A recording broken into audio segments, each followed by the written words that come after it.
नमस्कार। सुनो कहानी श्रृंखला के अंतर्गत प्रस्तुत है कहानी अलगाव, जिसकी लेखिका है मन्नू भंडारी जी। बिसेसर की लाश सड़क के किनारे पुलिया पर पड़ी मिली। देखते देखते सारा गांव जमा हो गया। तरह तरह की बातें, तरह तरह के अनुमान। सारे गांव में एक तनाव भरा सन्नाटा फैल गया। यह गांव शहर से ज्यादा दूर नहीं है, मुश्किल से 20 किलोमीटर, पर यह दूरी कुछ अरसे पहले तक बहुत ज्यादा थी। इतनी कि गांव में जो कुछ भी घटता गांव का ही होकर रह जाता। शहर उससे एकदम बेअसर और अछूता रहता। लेकिन इधर तो यह दूरी एकदम सिमट गई है। और यही कारण है कि आज गांव में जो कुछ भी घटता है उसकी बड़े पैमाने वाली खलबली शहर में ही मचती है। कोई 1.5 महीने पहले की ही तो बात है। गांव की सरहद से जरा परे हटकर जो हरिजन टोला है, वहां 3 झोपड़ियों में आग लगा दी गई थी। आदमियों सहित लोग दौड़े दौड़े थाने पहुंचे तो अजब इत्तेफाक कि थानेदार साहब छुट्टी पर थे और जो 2 कांस्टेबल वहां पर थे उन्होंने यह कहकर कि थानेदार साहब के आने पर ही मौके पर आएंगे और तहकीकात होगी, बात टाल दी। लेकिन 2 दिन बाद जैसे ही खबर शहर पहुंची, वहां से नेताओं, मंत्रियों और अखबार नवीसों की गाड़ियों का तांता सा लग गया। विरोधी दल के नेताओं ने सरकार की धज्जियां बिखेर कर रख दी तो मंत्री महोदय ने आश्वासन दिया कि मुजरिमों को पकड़ने में किसी तरह की कोई कसर नहीं उठा रखेंगे।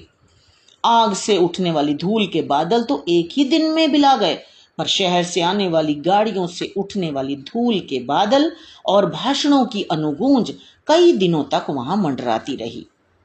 अखबार नवीस आए तो दनादन राख के उस ढेर की फोटो खींचकर ले गए। मन में यह साध लेकर ही चले गए कि काश जलती हुई झोंपड़ियों का चित्र ले पाते या किसी अधजली लाश का दिल दहलाने वाला शॉट ही मिल जाता। पर जो भी मिला उसी को अखबार में छापकर घर घर पहुंचा दिया। इस घटना का सचित्र ब्यौरा लोगों ने पढ़ा तो ढेर सारी सहानुभूति और दुख में लिपट कर निकला, ओह हॉरिबल, कब तक चलता रहेगा यह सब यहाँ पर। और पन्ना पलट गया।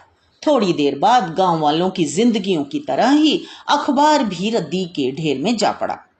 ठोस प्रमाण के अभाव में तुरंत फुरत किसी मुजरिम को तो नहीं पकड़ा गया, पर थानेदार और दोनों कांस्टेबल जरूर सस्पेंड कर दिए गए। गांव वालों की तसल्ली और गहरी छानबीन के लिए मामला पुलिस के ऊंचे अफसरों के पास पहुंचा दिया गया। ऊंचे अफसर अभी गहरे में से असलियत का मोती निकाल कर ला भी ना पाए थे कि यह घटना और घट गई। जैसे बिसेसर कोई ऐसी बड़ी हस्ती नहीं, ना उसका मरना ही कोई ऐसी महत्वपूर्ण घटना है कि बात तुरंत फुरत शहर पहुंचे। पर बात पहुंची। इधर लाश चीर फाड़ के लिए शहर गई, उधर घटना की चीर फाड़ का सिलसिला शुरू हुआ। इस बार थानेदार भी एकदम चौकस, तुरंत मौके पर हाजिर हुए हैं। कितने लोगों के बयान लिए गए हैं, सबके पेट से कितना कुछ उगलवाया गया है, सबकी उगलन को कागज पर पोत लिया है असलियत का पता लगाने के लिए। सच पूछा जाए तो बड़ा न आदमी होता है न घटना, यह तो बस मौके मौके की बात होती है। मौका ही ऐसा आ पड़ा है। इस समय तो गांव में पत्ते का हिलना भी एक घटना की अहमियत रखता है। कुल 1.25 महीने बाद ही तो मध्यावधि चुनाव है इस क्षेत्र में। बहुत महत्वपूर्ण है ये चुनाव, और इसी ने छोटी छोटी घटनाओं को भी महत्वपूर्ण बना दिया है। इतना महत्वपूर्ण कि अपने अत्यंत व्यस्त कार्यक्रम में से किसी तरह 4 घंटे का समय निकालकर मुख्यमंत्री साहब खुद आए हैं भाषण देने। और उन्हें जब यह पता लगा कि लोग संतुष्ट नहीं हैं थानेदार के लिए हुए बयानों से और यह आत्महत्या का नहीं सरासर हत्या का मामला है, तो तुरंत आश्वासन दिया कि वे जाते ही पुलिस के किसी बड़े अफसर को तैनात करेंगे इस काम पर। खास कचहरी लगेगी जिसे लोग फिर से बयान दे सके। लोगों से अनुरोध किया था कि खुलकर अपनी बात कहें, निडर होकर बयान दें। भाषण के बाद बिसेसर के घर गए मुख्यमंत्री साहब ने उसके बूढ़े बाप की पीठ पर हाथ रखकर तसल्ली दी। फ्लैश चमके और खटाक खटाक जाने कितनी छवियां उतर आईं इस दृश्य की। दूसरे दिन के दैनिक अखबार के मुख पृष्ठ पर मुख्यमंत्री साहब और हीरा अंकित थे, तो अंदर के पृष्ठ पर मुख्यमंत्री साहब का भाषण सुनती भीड़। अखबार गांव में पहुंचा तो हलचल सी मच गई। सवेरे से कसकर सफाई हुई थाने की, कलफ लगी वर्दियां निकल आई हैं सबकी। सब कुछ चुस्त दुरुस्त और चमचमाता हुआ। गांव वालों को आगाह कर दिया गया है कि बस जिन लोगों के बयान होने हैं वे ही आएंगे, भीड़ नहीं लगानी है थाने के पास। यह कोई नौटंकी का तमाशा नहीं कि जिसे देखो मुंह उठाए चला आ रहा है देखने के लिए। पर इन गांव वालों को लाख समझाओ, भेजे में कुछ घुसता ही नहीं। 30-40 लोग आ ही गए। थानेदार ने झिड़का, इतना मना किया फिर भी चले आए। कोई मरे या जिए तुम्हारी तमाशबीनी की आदत नहीं जाएगी, बेशर्म कहीं के। कोई और मौका होता तो 2-4 डंडे जमाकर धकिया देता, पर आज डंडा हवा में ही लहरा रहा है। ऊपर से सख्त आदेश हैं, किसी के साथ भी किसी तरह की सख्ती न बरती जाए। ठीक है, उसका क्या है, वह नहीं कहेगा किसी से भी कुछ भी। शहरी लोग भले ही नरमी से काबू में आ जाते हों, पर ये देहाती भुच्च डंडे के बिना रास्ते पर ला सकता है भला इन्हें कोई। तभी जीप की आवाज सुनाई दी। थानेदार एकदम अटेंशन मुद्रा में खड़ा हो गया और जीप से उतरते हुए एसपी को एक कड़कदार थानेदारी सैल्यूट मारा। एसपी के साथ 3 कांस्टेबल भी आए हैं। एसपी सक्सेना ने माहौल को सूंघते हुए चारों ओर एक नजर दौड़ाई। नहीं, किसी तरह के तनाव या सरगर्मी की गंध तो नहीं है हवा में। तब मुख्यमंत्री की हिदायत का मतलब, एक बार विश्वास जमा कर चाहे तो फिर डॉक्टर जहर भी पिला सकता है। पी लेंगे बिना किसी दुविधा के। विश्वास बड़ी चीज होती है, इसलिए लोगों के मन में विश्वास जगाइए। गांव वालों के मन में किसी तरह का असंतोष नहीं होना चाहिए। भीतर जाकर कांस्टेबल ने फटाफट मेज पर कागज पत्तर और फाइलें जमा दी और थानेदार के आदेश की प्रतीक्षा में एक और खड़ा हो गया। सक्सेना ने कुर्सी संभाली और आंख के इशारे से ही कार्यवाही शुरू करने का आदेश दे दिया। बयान देने वालों में पहला नाम जोगेश्वर साहू का है। बड़े अफसर के सामने फिर से बयान देना होगा। जब से यह सुना, जोगेश्वर साहू का दिल तो तभी से धक धक कर रहा था। अपने नाम की आवाज सुनकर लगा कि जैसे दिल की धड़कन ही बंद हो जाएगी। जिंदगी में कभी भी थाने पुलिस का काम नहीं पड़ा, जाने कहां से मुसीबत गले आ पड़ी।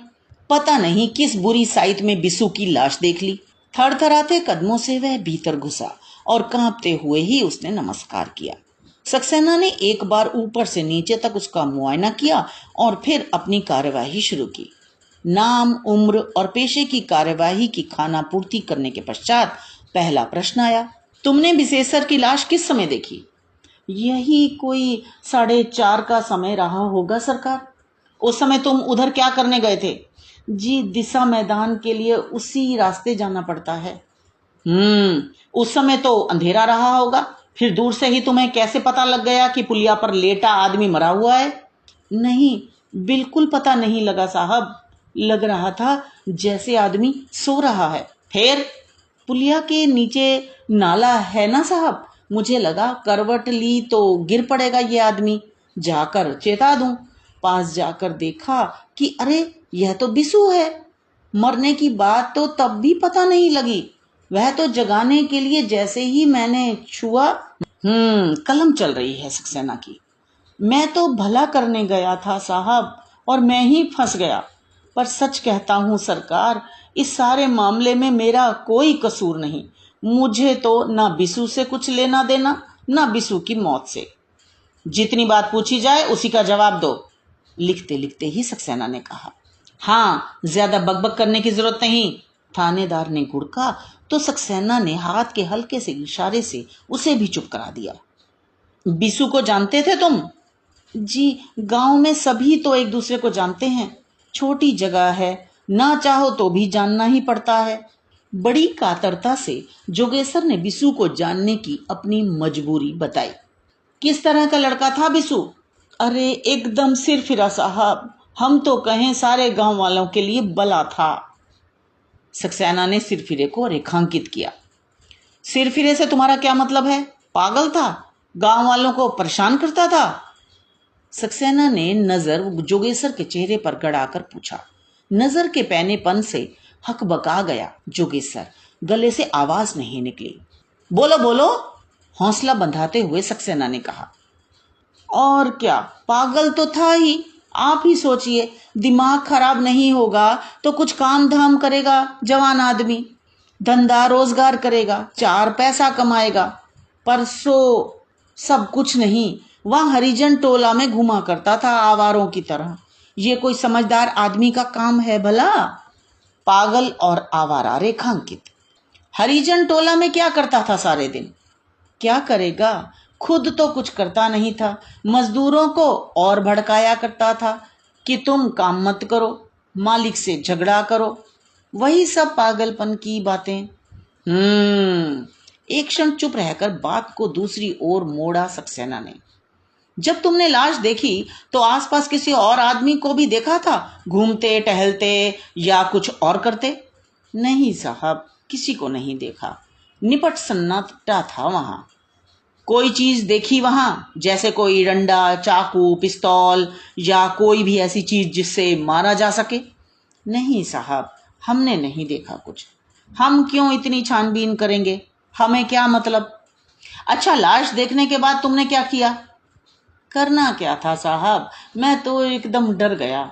उल्टे पैरों लौटकर उसके बाप को खबर दी। फिर जैसे अपने को ही कोसते हुए बोला, बेकार ही अपने को फंसाया, चुपचाप आगे बढ़ जाना चाहिए था, पर डर के मारे कुछ समझ ही नहीं आया। तो तुम्हारी जानकारी में कोई दुश्मन नहीं था उसका? नहीं साहब। तुम्हें किसी पर शक है कि बिसू को किसने मरवाया है?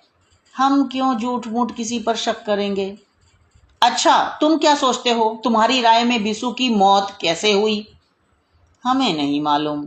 हमने कहा ना सरकार, हम दूसरों के मामलों में पड़ते ही नहीं। परचून की छोटी सी दुकान है हमारी। संकेत पाकर थानेदार ने धीरे से बांह पकड़कर जोगेश्वर को बाहर किया।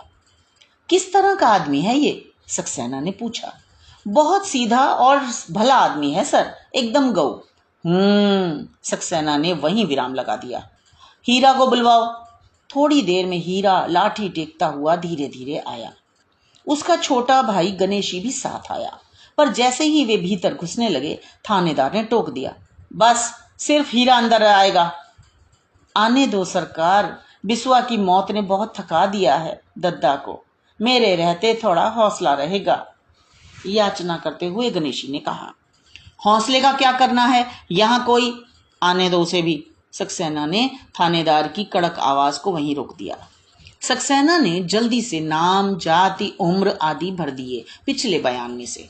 फिर पूछा, बिसेसर तुम्हारा बेटा था? जी सरकार, हमरा बड़ा बेटवा था। उसकी उम्र 1 बीसी और 8 बरस। और कितने बच्चे हैं?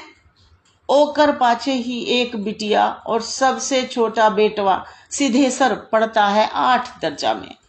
बिसेसर कुछ पढ़ा हुआ था? बहुते पढ़े रहा सरकार, 14 क्लास पास, शहर भेज के पढ़ावा रहा हम आपन बिसुआ के। हीरा का गला भर्रा जाता है और आंखें पनियाली हो जाती हैं। एक क्षण रुककर सक्सेना ने फिर अपना सिलसिला जारी किया। काम क्या करता था बिसु? का करता सरकार, किछुओ ना ही करत रहा। क्या? 28 साल का जवान आदमी और कुछ नहीं करता था? सक्सेना के ललाट पर सलवटें उभर आईं। नाही साहब, पहले तो हिया आपन स्कूल खोले रहा, लड़कन बड़न सबका पढ़ावा रहा, बहुते शौक रहा पढ़ावे का, पर फिर तो वह सब छूट हो गवा। क्यों छूट क्यों गया? जेल चला गवा ना सरकार। जेल? कुछ इस भाव से चौकन्ने हुए सक्सेना जैसे असली सूत्र का कोई सिरा हाथ लगा हो, कुरेदते हुए पूछा, जेल क्यों गया बिसु? सो तो आपे जानो सरकार, आपे लोग ही पकड़ी के ले गए रहे। अरे पर कुछ तो किया होगा, लड़ाई झगड़ा मारपीट दंगा फसाद? नहीं नहीं, तो फिर ऐसे ही जेल कैसे हो गई? का जानी सरकार। कितने दिन की सजा हुई? सजा तो कौनो भई नहीं सरकार, कौनो मुकदमा नहीं चला, हमको पतो ही नहीं लगा कि हमारा बिटवा कहाँ है। कब छूटा जेल से? सक्सेना के चेहरे पर असमंजस उभर आया। पूरा 4 साल रहा जेल में, बस 8 महीना ही तो भावा छूटे का। तो पिछले चुनाव के बाद छूटा। सक्सेना ने प्रसंग को दूसरी ओर मोड़ दिया। हाँ साहेब, हम तो बड़ जस गाई है इस सरकार का, हमार बिसू को छोड़ा। जेल से छूटने के बाद बिसू क्या काम करता था? कुछ नहीं, काम धंधा रोजगार कुछ नहीं। 28 साल का जवान आदमी निठल्ला बैठा रहा। घर में कोई पुश्तैनी झगड़ा तो नहीं था, जमीन जायदाद या किसी और बात को लेकर, या कोई पुरानी दुश्मनी थी उसकी? नहीं सरकार, जब से झुपड़ियन माँ आग लगी रही तब से तो बिसुआ ऐसो गुमसुम भई गवा कि झगड़ा फसाद का बात ही करना छोड़ दिया था। उस दुख से हीरा का गला भर आया। तुम कहते हो कि उसकी कभी किसी से मारपीट नहीं हुई, ना अभी ना पहले, लेकिन डॉक्टरी जांच के मुताबिक तो बिसू के शरीर पर कई जख्मों के निशान थे, बाकायदा घाव के। नहीं साहब नहीं, वो निशान तो सरकार जेहल से छुट्टी के आवा रहा तभी के हैं। जब आवे रहे ना साहब तब कलाई और टखनन पर तो घावे रहा, उनते खून और मवाद आवत रहा। घी और हल्दी का फाहा राखी राखी के बड़ी मुश्किल से घाव ठीक कहिस रहा वाको महतारो। 4 साल तक जेहल मां हाथ कड़ी बेड़ी नहीं खोली गई हमार बिसू का हाथ पावन से। सक्सेना कुछ देर चुप हो गया। थानेदार ने राहत की सांस ली। उसे लगा कि चलो, जोरावर के नाम की सारी संभावनाएं हीरा के आंसुओं के साथ बह जाएंगी और किस्सा खत्म। लेकिन सक्सेना ने तो बात के सूत्र को फिर पकड़ा। उसे तो पूरा विश्वास जीतना है लोगों का, किसी के मन में कोई संदेह ना रह जाए। अच्छा यह बताओ, मरने से एक दिन पहले वह कहां कहां गया, किस किस से मिला? हम का जानी सरकार। रात को जब लौटा तब उसकी तबीयत ठीक थी? हमको तो ठीक हो लगी थी सरकार। खाना खाया था उसने? संझा बेला तो ऊ कोनो दिन खावत नहीं रहा सरकार। जेल से छूटे के बाद 2 टाइम का खाना हजमे नहीं होता रहा। तुम्हारे सामने सोया था घर में? हाँ सरकार, बाहर खुली माँ ही तो सोवत रहा। रात में उसे बाहर जाते या घर में किसी को आते देखा? नहीं सरकार। रात में किसी तरह की बातचीत या शोरगुल सुना? नहीं सरकार। थोड़ी देर रुककर सक्सेना बोला, देखो बाबा, डॉक्टरी जांच में बिसू के पेट से जहर निकला है। ऐसा नहीं हो सकता कि बिसू ने जहर खाकर खुदकुशी की हो, बेकारी की वजह से या फिर किसी और। नहीं सरकार नहीं, बीच में ही बोल पड़ा हीरा। खुदकुशी तो हमार बिसुआ करत ही नहीं सकत। ओकर तो बड़ी प्यारी रही आपन जिंदगानी। किसी पर शक है तुम्हें? बोलो, डरो नहीं। किसी पर शक है तो नाम बताओ। हमका बताई सरकार, पर सारा गांव। बोलते बोलते रुक गया हीरा। हाँ हाँ बोलो, डरो नहीं, हौसला बंधाया सक्सेना ने। सारा गांव जोरावर सिंह का नाम लेत रहा सरकार। अब चुप नहीं रह सका थानेदार, घुड़कते हुए कहा, तुम अपनी बात बोलो, गांव वालों की बात गांव वाले कहेंगे तुमको। इस तरह 2 दिन तक और बयान होते रहे और गांव सक्सेना की प्रशंसा से लबालब भर गया। पूरा विश्वास जीत लिया सक्सेना ने गांव वालों का। ऐसा पुलिस अफसर तो आज तक नहीं देखा। कैसे प्यार से, कैसे धीरज से हौसला बंधा बंधा कर बात पूछता था। कौनो डांट डपट नहीं, कौनो गाली डंडाओ नहीं। गांव वालों की प्रशंसा में सक्सेना को अपना भविष्य दिखाई देने लगा था, क्योंकि वह जानता था कि गांव वालों के मन में विश्वास जमा लेने की पूरी कीमत चुकाने में मुख्यमंत्री कोई कोताही नहीं बरतेंगे। पूरे 2 सप्ताह बाद सक्सेना ने अपनी रिपोर्ट दी। सारे बयान, डॉक्टरी जांच की रिपोर्ट, तथ्यों की गहरी छानबीन और विश्लेषण, सब इसी बात की पुष्टि करते हैं कि बिसेसर ने जहर खाकर आत्महत्या की। उड़ती उड़ती खबर गांव में पहुंची। सुना तो विश्वास नहीं हुआ गणेशी को। बोला, नहीं नहीं, खुदकुशी तो करत ही नहीं सकत हमार बिसुआ, कोनो दिनों नहीं कर सकत। फिर बड़े कातर स्वर में बोला, यहाँ भी हमका नियाव नहीं मिले रहा। पर हीरा के भाव शून्य चेहरे पर कोई प्रतिक्रिया नहीं हुई, न विश्वास की न अविश्वास की। हाँ, पास बैठे सुमेरा ने जरूर कहा, नहीं नहीं, बड़े अफसर की रपट में गड़बड़ी नहीं हो सकती। इतनी तो तहकीकात की थी साहब ने, सबके बयान लिए, सारी खोजबीन की। बेकारी ने हौसला तोड़ दिया बिसु दादा का, जिंदगी बोझ ही लगने लगी थी उनको। फिर स्वर को थोड़ा भारी बनाकर बोला, पर खुदकुशी करके अच्छा नहीं किया बिसु दादा। सोचा नहीं कि नरक भोगना पड़ेगा वहां। एक गहरा निश्वास हीरा के कलेजे से धीरे से बोला, का बताई, हमारा बिसुआ का तकदीर मां नरक लिखे रहा। जब तलक जिंदा रहा हिया नरक भोगिस, अब मरी के बाद ओ नरी के भोगी है। तो ये तो थी कहानी। मुझे आशा है कि आपको पसंद आई होगी। इसे अपने दोस्तों के साथ जरूर शेयर करें ताकि अमर साहित्यकारों की कहानियां युगों युगों तक जीवित रहें और हमारी ये विरासत और समृद्ध हो। मिलते हैं अगली कहानी में। धन्यवाद।